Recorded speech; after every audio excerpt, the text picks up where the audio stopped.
we were not aware that SBI was clandestinely recording this.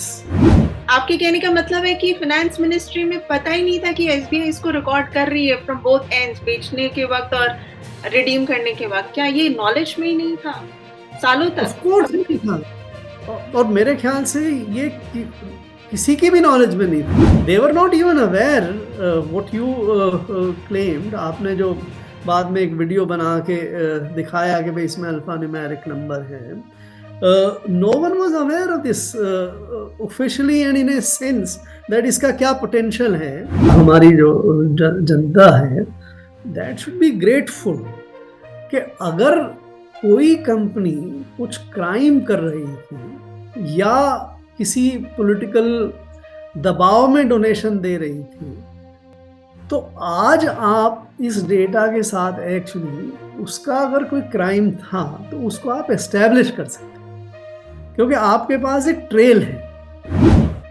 और act 2 के जो ड्रामेटिस persona है वो एक तो इलेक्टोरल बॉन्ड है, जिसके जरिए इतना सारा पैसा भी आया और साथ में सारी ऑथेंटिक इंफॉर्मेशन आ गई। और दूसरा ये बम्बलिंग एसबीआई है जिसने they did something unthinkable, unexpected and in my judgement unlawful.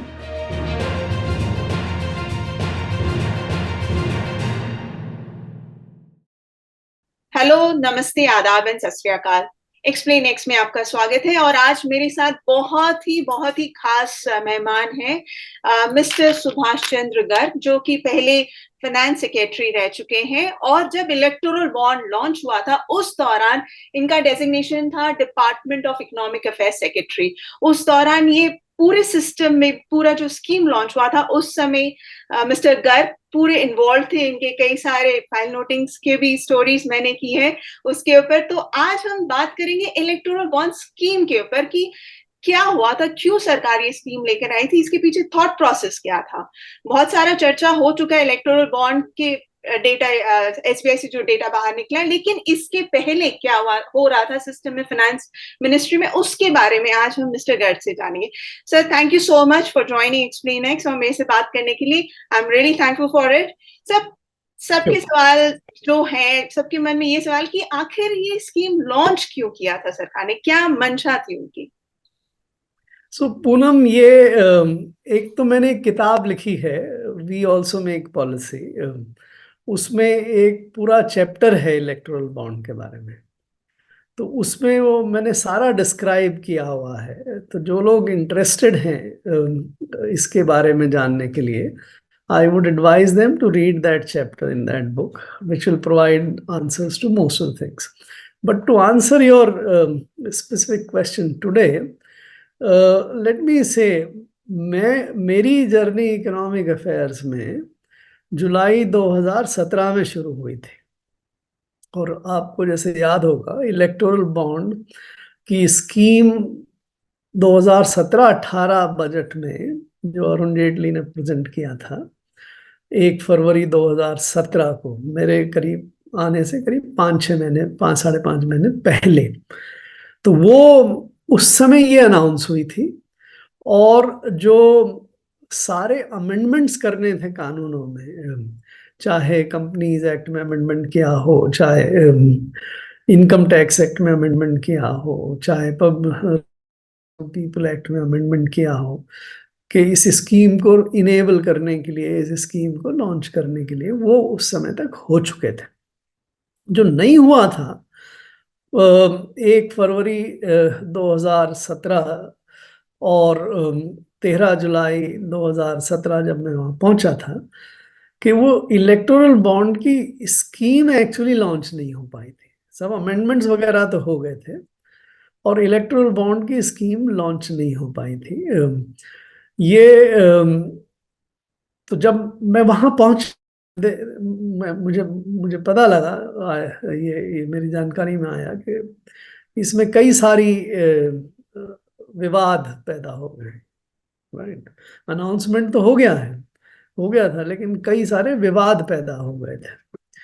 RBI ने आपत्ति की कि भाई ये बेरर बॉन्ड है, ये नोट की तरह से काम कर लेगा, इसके कारण से इसमें मनी लॉन्ड्रिंग हो सकती है, इसका मिसयूज हो सकता है, ये करेंसी के रूप में इस्तेमाल हो सकती है। तो ऐसी ऐसी व्यवस्था तो नहीं होनी चाहिए।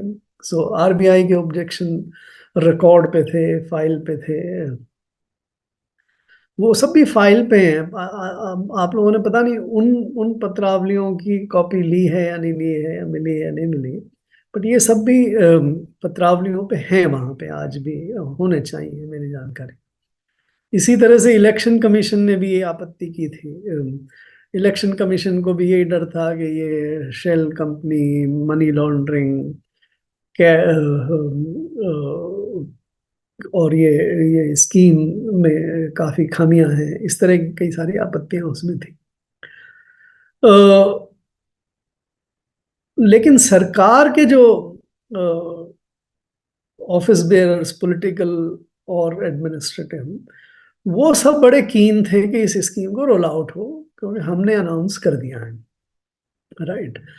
और ये स्कीम उनकी नज़र में जो इलेक्टोरल फंडिंग के लिए काफ़ी ज़रूरी थी, और काफ़ी इसमें ट्रांसपेरेंसी आ सकती थी।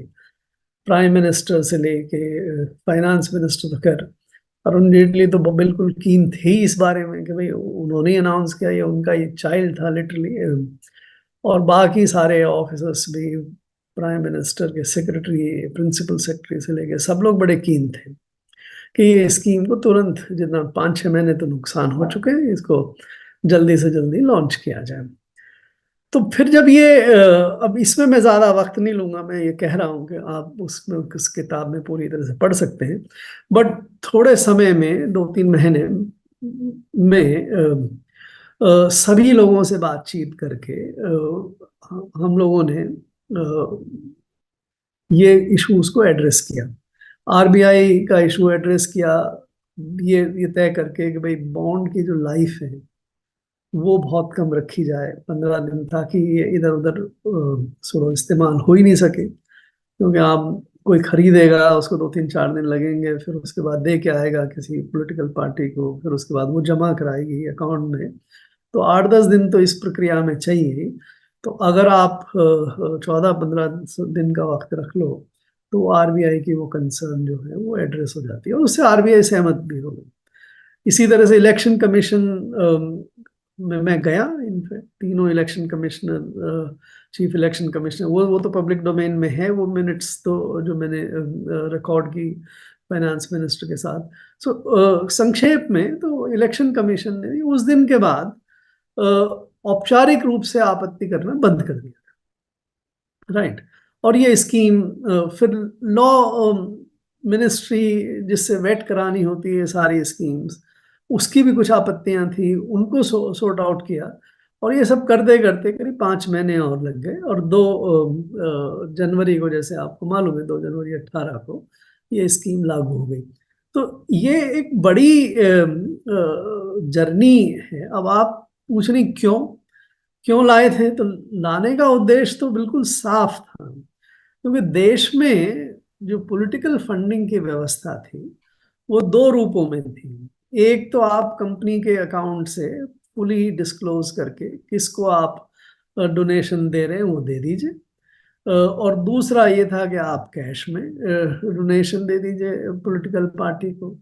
कैश में भी 2 रूट थे कि भाई 20,000 से ऊपर का हो तो आप डिस्क्लोज कर दीजिए किसको दे रहे हैं, क्योंकि वो फिर पॉलिटिकल पार्टी को भी डिस्क्लोज करना पड़ता है किससे लिए थे। और 20,000 से कम का है तो ना ये बताने की जरूरत है किसने दिया और कब आया, ठीक है। तो स्थिति ये थी कि जो फुली ट्रांसपेरेंट कंपनी वाला रूट था उसमें बहुत कम डोनेशन आते थे, और कैश में जो डोनेशन आते थे उसमें जो 20,000 से ऊपर वाला रूट है उसमें भी बहुत कम डोनेशन आता था। और ज्यादा डोनेशन देश में जो आता था, पॉलिटिकल डोनेशन, वो 20,000 से कम में आता था, जिसका ना तो कोई हिसाब किताब रहता था।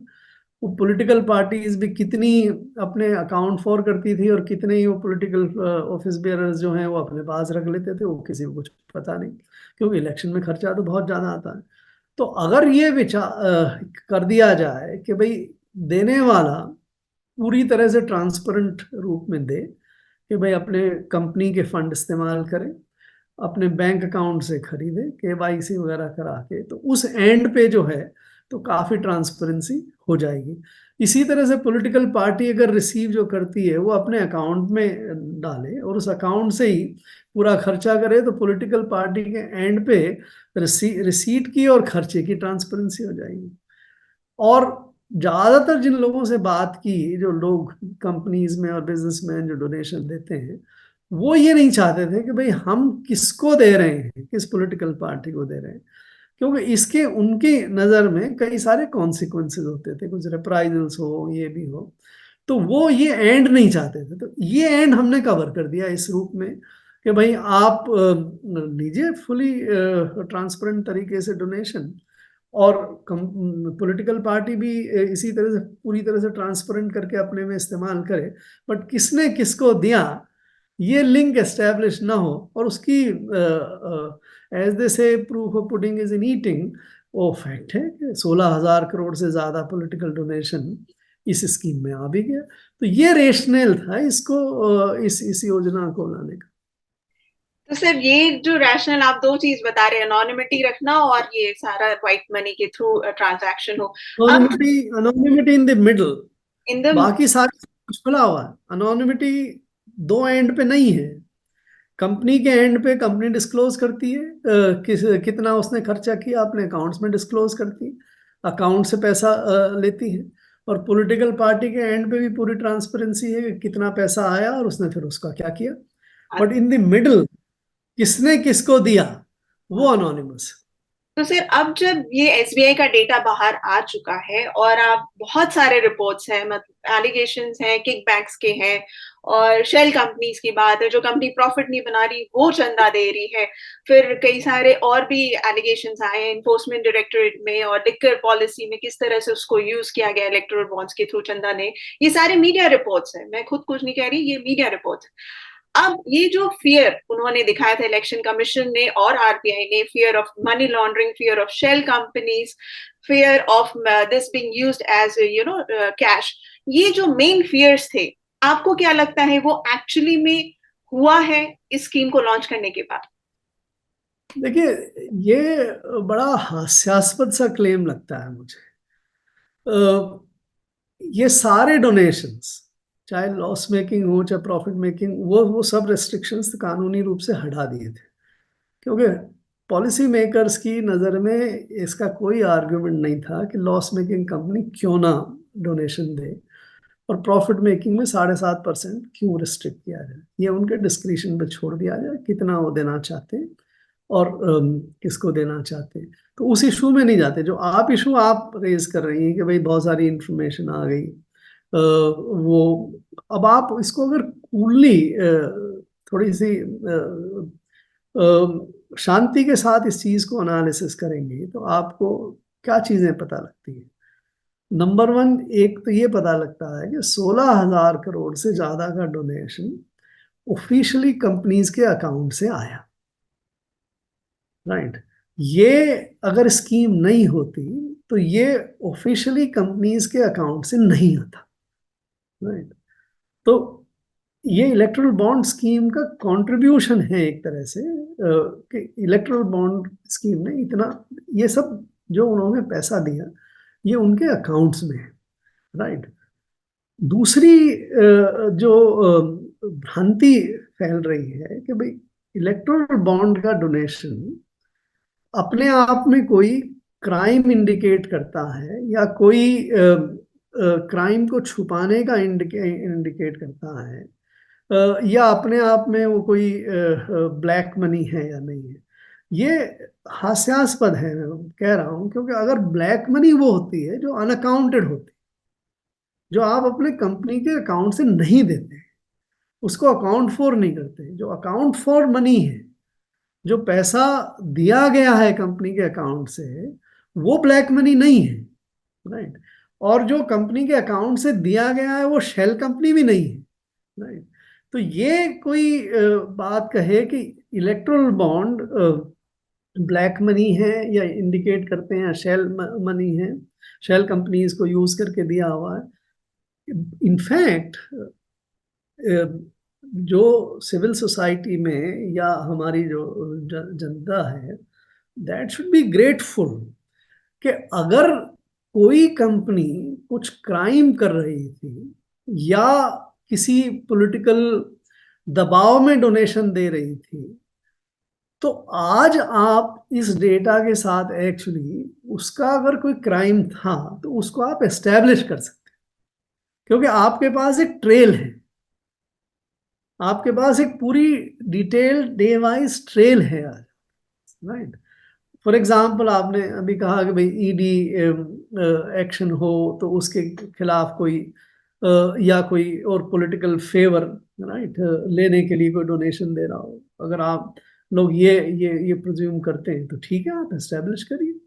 अगर किसी को कोई कॉन्ट्रैक्ट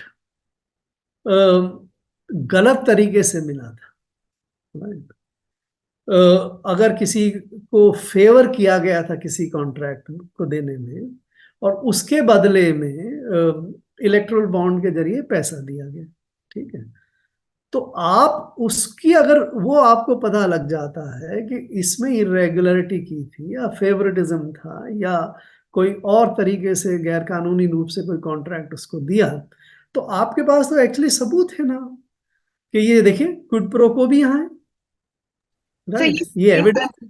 ये सबूत तो अब आया, ये सबूत तो हमारे पास पहले नहीं था, वो कोर्ट में लड़ना पड़ा तब जाके ये सबूत अब बाहर आया है। ये भी एक गलत भ्रांति है। ये इसलिए नहीं आया कि कोर्ट ने इसको डिस्क्लोज कर दिया है, ये इसलिए आया कि ये स्कीम बनी, जिस स्कीम में आप कंपनी के अकाउंट से पैसे दे सकते थे। ये फॉल्स क्रेडिट क्लेम नहीं करना चाहिए किसी भी फाइटर को या किसी भी कोर्ट को। ये इसलिए नहीं आया कि कोर्ट ने डिस्क्लोज कर दिया, ये इसलिए आ रहा है सामने क्योंकि कंपनियों ने स्कीम को ट्रस्ट करते हुए कि हम ये एनोनिमिटी रखेंगे, ये डोनेशन दिए और उनके कंपनी के अकाउंट में अकाउंट फॉर किए, पॉलिटिकल पार्टीज ने अपने अकाउंट फॉर किए। अगर ये स्कीम नहीं होती तो आप अगर ये मान के चलते हैं कि ये स्कीम नहीं होती और फिर भी पॉलिटिकल पार्टीज को लोग क्विड प्रो को में डोनेशन नहीं देते किसी दूसरे रूप में, जिस रूप में वो पहले देते रहे होंगे, तो उसकी आपके पास कोई ट्रेल नहीं बचती, राइट। तो सर ये आपकी स्कीम ने मदद किया एक तरह से कि क्विड प्रो को आज सामने आ रहा है कि किसने ये किसको फेवर स्कीम किया। की पूनम, ये स्कीम की इंटेंशन नहीं थी। इनफैक्ट स्कीम की इंटेंशन ये थी कि ये लिंक नहीं एस्टेब्लिश हो कभी, तभी लोग ये डोनेशन इस रूप में देंगे, राइट। सो मैं इस हक में नहीं हूं कि ये इलेक्ट्रल बॉन्ड का डेटा इस तरह से बाहर आना चाहिए था और इस तरह से बाहर आ गया, लेकिन अब आ गया, कोई बात नहीं, अब देश का कानून है ये है। तो आपको एक्चुअली इलेक्ट्रल बॉन्ड की स्कीम को धन्यवाद देना चाहिए कि आज आपके पास है something to establish the connections for both. आज जो मान लीजिए सिविल सोसाइटी ऑर्गेनाइजेशंस ये एस्टैब्लिश करना चाहती हैं कि कहीं क्विड प्रो हुआ किसी कॉन्ट्रैक्ट में अदरवाइज, तो जैसे मैंने कहा आप बता दीजिए। या आज अपोजिशन इस बात को कोई एस्टैब्लिश करना चाहता है कि भाई रूलिंग पार्टी को डोनेशन इसलिए दिया कि उन्होंने ईडी के जरिए या किसी और के जरिए उनको प्रेशराइज किया, तो आपके पास एविडेंस है डेवाइज, right. So don't thank the court or the fighters. I think they, in fact, they were not even aware. I was on a show with Choker, Mr. Choker, and he said we did not ask for this information in the petition. They were not even aware what you claimed. आपने जो बाद में एक video बना के दिखाया कि भाई इसमें अल्फा न्यूमेरिक नंबर है, no one was aware of this officially and in a sense that इसका क्या potential है, right? Because आप उनकी petitions देख लीजिए, किसी भी petition में इसके बारे में बात की है क्या? आप उनके arguments देख लीजिए और आप सुप्रीम कोर्ट के जजमेंट को देख लीजिए। कोई बात कर रहा है क्या अल्फा न्यूमेरिक कोड के बारे में, राइट? उनको पता भी नहीं था।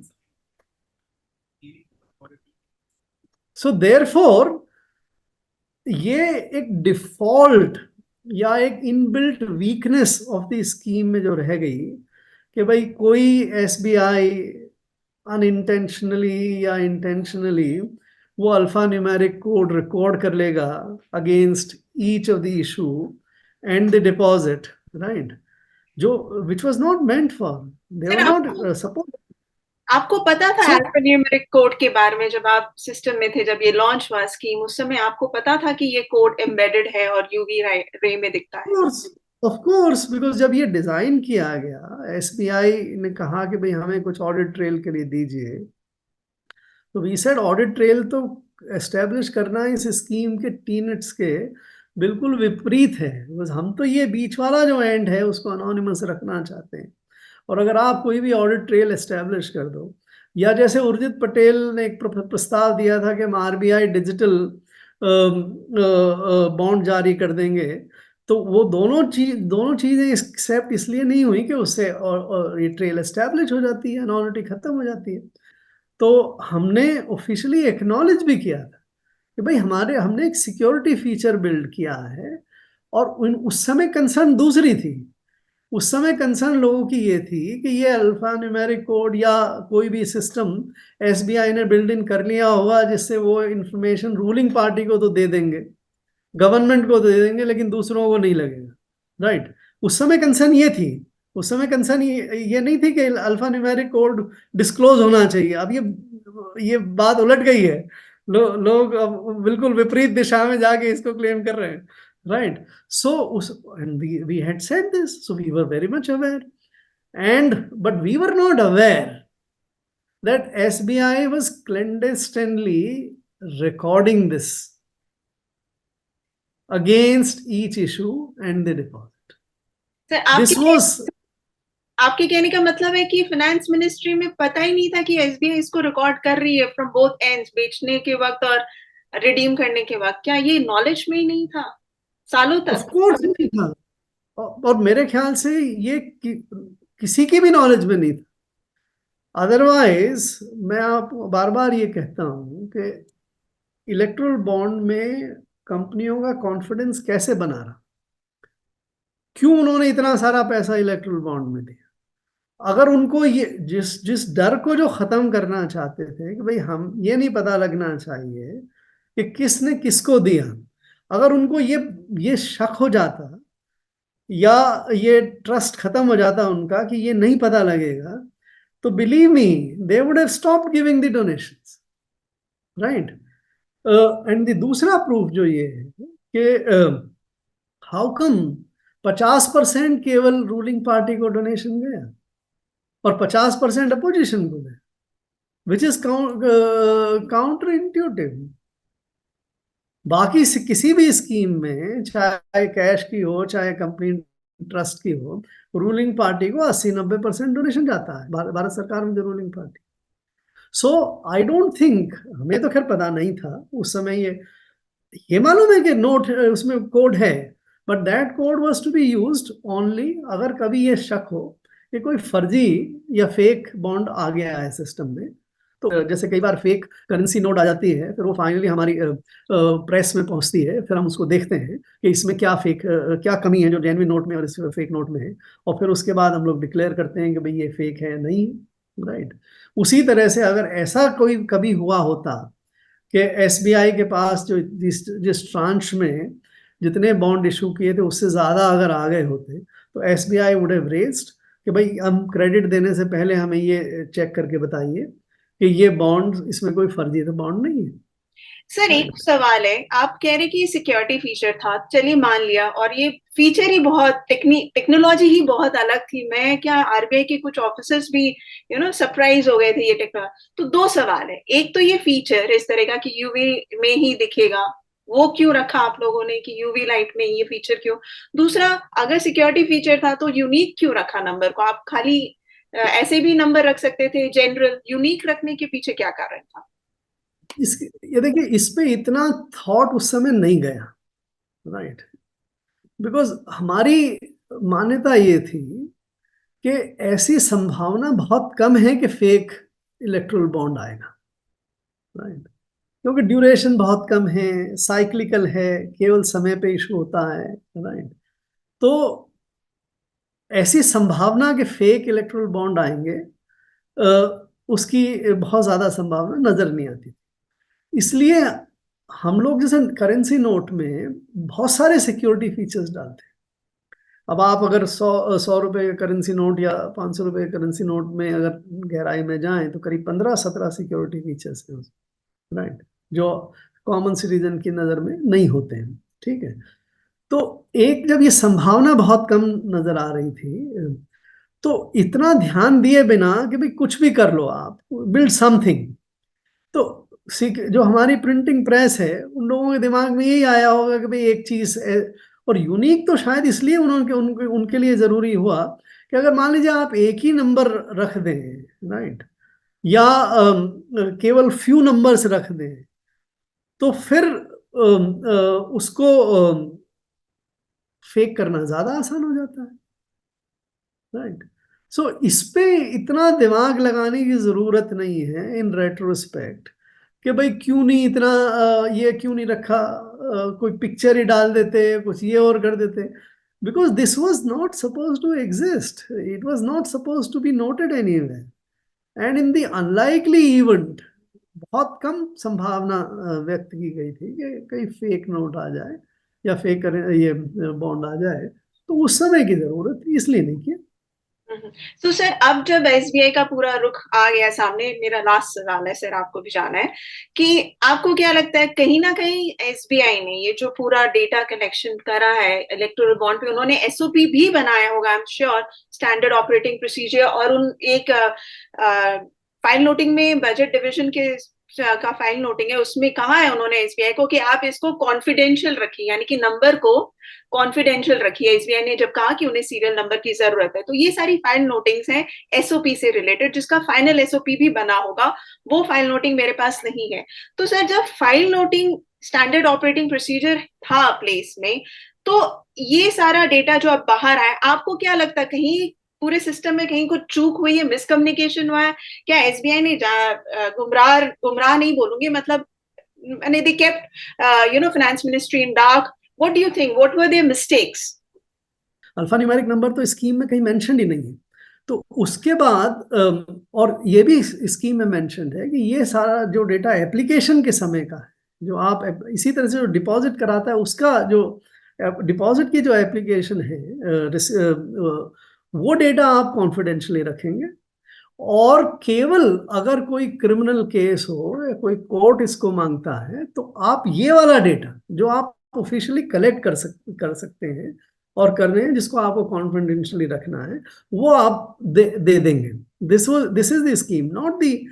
और दूसरा, ये जो आप कह रही हैं कि उनकी जो इंटरनल सिस्टम, उनके जो एसओपी होगा एसबीआई का, लेकिन ये कि अल्फा न्यूमेरिक कोड आप नोट करेंगे, ये कहीं नहीं है मेरे ख्याल से। अब ये क्यों किया इन्होंने नोट, मैं केवल कयास ही लगा सकता हूं, क्योंकि वो इंफॉर्मेशन हमारे पास या किसी के पास भी नहीं है।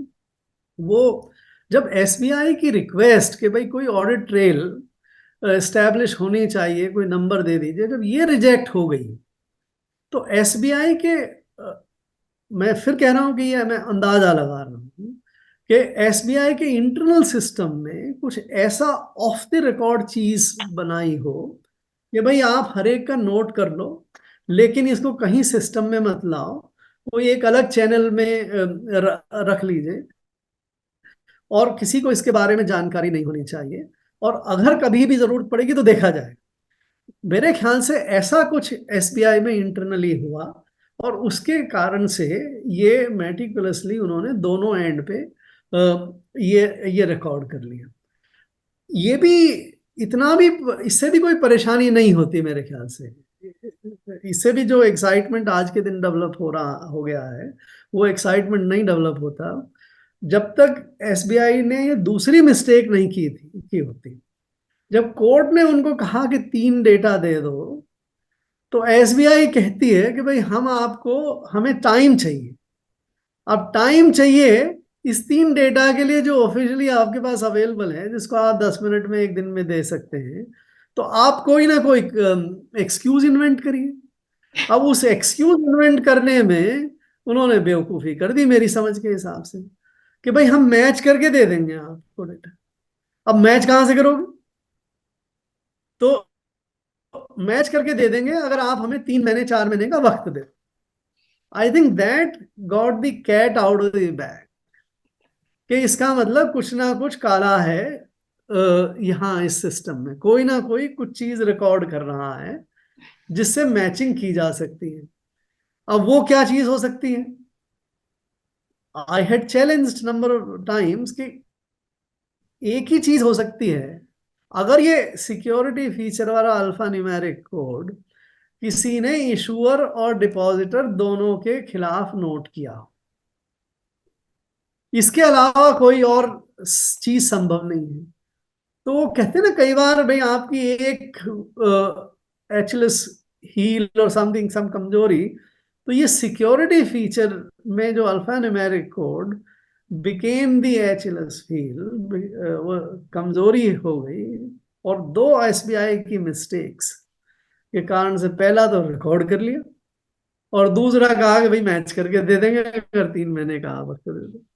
तो ये दो जो बेवकूफियां थी, उससे ये सारी की सारा हाँ सर, अब हमें हंसी सामने ही आया। आ रही है सोच करके भी ऐसे कैसे उन्होंने कर दिया, but it's a serious affair. मतलब मैं हंस रही हूँ, उसका मतलब ये नहीं कि not a serious issue, but I thank you so much sir, आपने इतने अच्छे से डिटेल्स में बताया स्कीम के बारे में। एंड आई एम श्योर ये कहानी अभी खत्म नहीं हुई, इलेक्टोरल बॉन्ड्स की कहानी अब दूसरा अध्याय शुरू होगा जो कि इलेक्टोरल बॉन्ड के डेटा पर होगा। एंड हमें थैंक यू बोलना चाहिए एसबीआई को कि चलिए जो भी किया उन्होंने अच्छे से डेटा मेंटेन किया, जिसका हमें आज फ्रूट्स दिख रहा है। So thank you so much sir. So और हाउ आई पूनम, ये Act 2 शुरू हो गया है, ये आई आई ऑल्सो एग्री।